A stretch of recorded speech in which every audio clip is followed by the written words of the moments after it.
মধ্যপ্রাচ্যে কি আরেকটা বড় যুদ্ধের কাউন্টডাউন শুরু হয়ে গেছে? ইরান হুঁশিয়ারি দিচ্ছে, আমেরিকা যুদ্ধজাহাজ নামাচ্ছে, আর ইসরায়েল বলছে আমরা একা নই।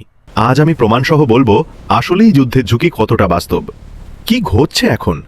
গত কয়েকদিনে পরিস্থিতি হঠাৎ করেই বদলে গেছে। আমেরিকা মধ্যপ্রাচ্যে তাদের সামরিক উপস্থিতি বাড়িয়েছে, একই সময়ে ইরান স্পষ্ট ভাষায় বলছে আমাদের উপর হামলা মানেই পূর্ণ যুদ্ধ। এরই মধ্যে কাল রাতের বড় ঘটনা হলো, সম্প্রতি ইরানের পারচিন সামরিক কমপ্লেক্সে একটি বিস্ফোরণ হওয়ার রিপোর্ট এসেছে। এটি এমন একটি স্থল যেখানে কিছুকাল ধরে নিউক্লিয়ার বা অস্ত্র সংক্রান্ত কার্যাবলীর সন্দেহ আছে, এবং ওই অঞ্চলটি নিরাপত্তা ও জিওপলিটিক্যাল ইস্যুগুলোর কেন্দ্রবিন্দু হিসেবে বিবেচিত হয়। সংবাদগুলোতে বলা হচ্ছে এই বিস্ফোরণ এখনও পর্যন্ত ইরান কর্তৃপক্ষের তরফ থেকে নিশ্চিত করা হয়নি এবং এর কারণও জানানো হয়নি। বিস্ফোরণটি এমন সময় রিপোর্ট হয়েছে যখন আমেরিকা মাঝপ্রাচ্যে তাদের বিমানবাহী যুদ্ধজাহাজ ইউএসএস অ্যাব্রাহাম লিঙ্কন ও অন্যান্য সামরিক বাহিনী প্রস্তুত অবস্থানে নিয়ে এসেছে, যা উত্তেজনা বাড়িয়েছে। এখন পর্যন্ত কোনো আন্তর্জাতিক বা সরকারি সূত্র নিশ্চিতভাবে নিশ্চিত করেনি যে এই বিস্ফোরণটি নিউক্লিয়াস সাইটের সাথে সরাসরি সম্পর্কিত। এই ঘটনার প্রকৃতি দুর্ঘটনা, স্যাবোটেজ বা আক্রমণ নিয়ে মিডিয়াতে জল্পনা চলছে, কিন্তু নিশ্চিত তথ্য আসেনি। এই বক্তব্য শুধু কথার কথা নয়, এর পেছনে আছে বাস্তব প্রস্তুতি।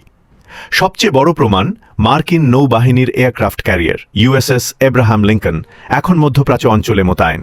এয়ারক্রাফট ক্যারিয়ার মানে শুধু একটা জাহাজ না, এর সাথে থাকে যুদ্ধবিমান, ডেস্ট্রয়ার, মিসাইল ডিফেন্স সিস্টেম।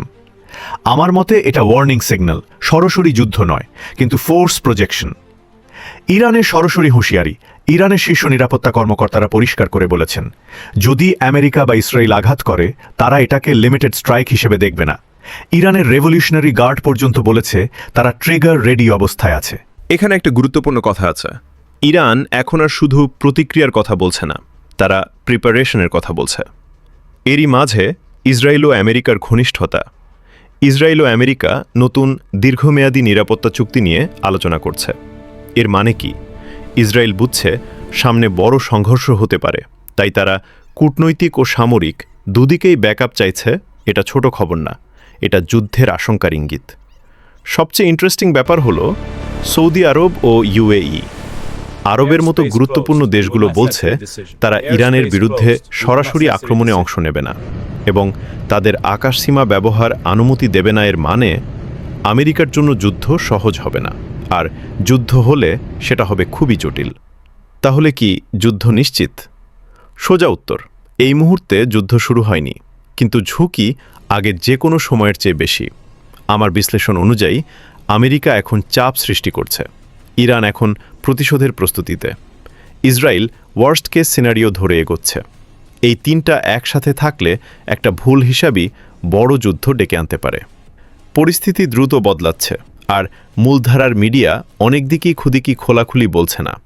আপনি যদি real analysis plus verified update চান, তাহলে সাবস্ক্রাইব করুন, কারণ সামনে আরও গুরুত্বপূর্ণ তথ্য আসছে।